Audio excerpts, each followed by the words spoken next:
I think a lot of the people who deserve to win Grammys won Grammys. Taylor Swift walked away with nothing, as she should, because her album was giving absolutely nothing. And I want to highlight some of these winners. Let's talk about Sabrina Carpenter. You guys know her song Espresso. That was literally my anthem all summer. It's still my anthem. Please, Please, Please is a bop. Like, the whole album is full of bops. She pretty much swept the pop categories, which I think was well deserved. I thought it was going to be either her or Billie Eilish taking home a bunch of awards. I actually do feel sorry for Billie Eilish. She walked away empty-handed, even though her album was good. Birds of a Feather is a whole bop. Then you have people like Chappell Roan, who she won Best New Artist, which again, I think is fair. I think this competition was steep, but I'm not a fan necessarily of Chappell Roan. I can appreciate a couple of her hits, but I think overall, when it comes to impact and innovation, she is a very talented artist, even though she looks like a witch. I mean, I guess that's on purpose, but why? I don't understand her aesthetic. It's like this. I feel like she's giving an homage to drag queens or something, because her whole like shtick is being this like drag queen witch, and it's really creepy. And then she's always like yelling at photographers and yelling at her fans, but at least she sets boundaries. But you know, I respect Chappell's speech, because she made her speech about how a lot of different artists are taken advantage of, especially like her when she was a minor, when she got signed. These people took her and gave her this promise of the world and then cut her off, and she was flat broke and depressed. So I did like her speech, but then, and I was actually shocked that she didn't say anything woke during her speech. But then, of course, the second she got to the red carpet, she started talking about how much she loves trans people. And I was going to play the clip, but I was like, I don't even want you guys to cringe as much as I cringed watching her on the red carpet. She was just like, trans people, they exist, and I wouldn't be here without trans people. It's like, oh, give us a break. Give us a break, please. Same thing with Lady Gaga. Lady Gaga and Bruno Mars won Best, I think it was Pop Duo, which again, understood. It was the most Grammy for their song, Die With a Smile. That song was screaming Grammy Award winning. I actually didn't become a fan of the song until like a week ago. It took a lot of growing on me. But Gaga got up there, and I respect her tremendously as an artist.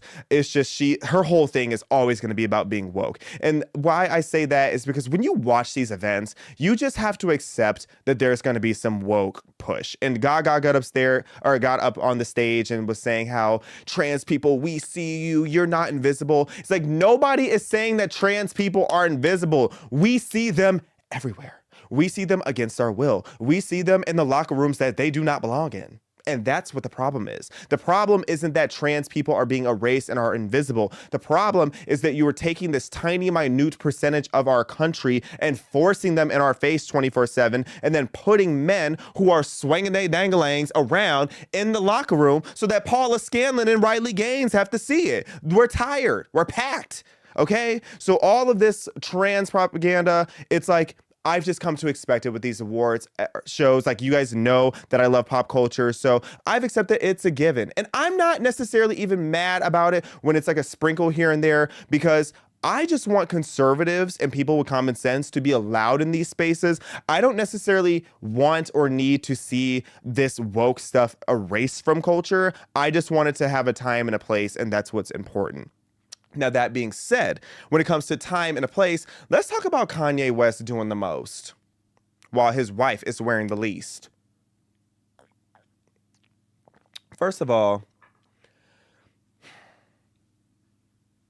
Kanye, you are so nasty.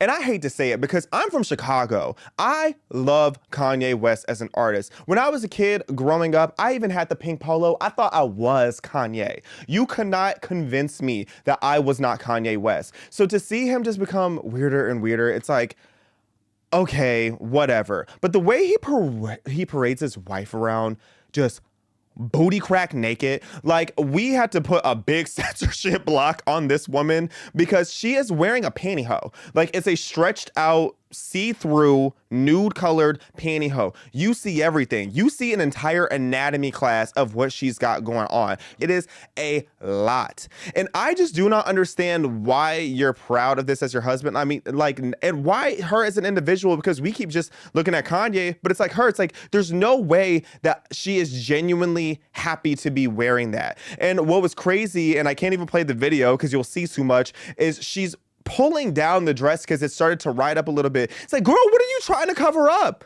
We already see everything. in 4K.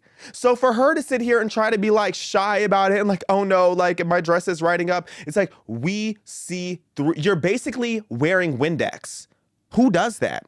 But what makes me even more mad is that obviously the Grammys isn't the most child-friendly show in the world, but there were literal children on the red carpet seeing this. Like, I found this picture on Twitter and everybody was laughing about it, but I feel like this is a lot more serious of a situation than y'all are making it. Because if we're gonna keep it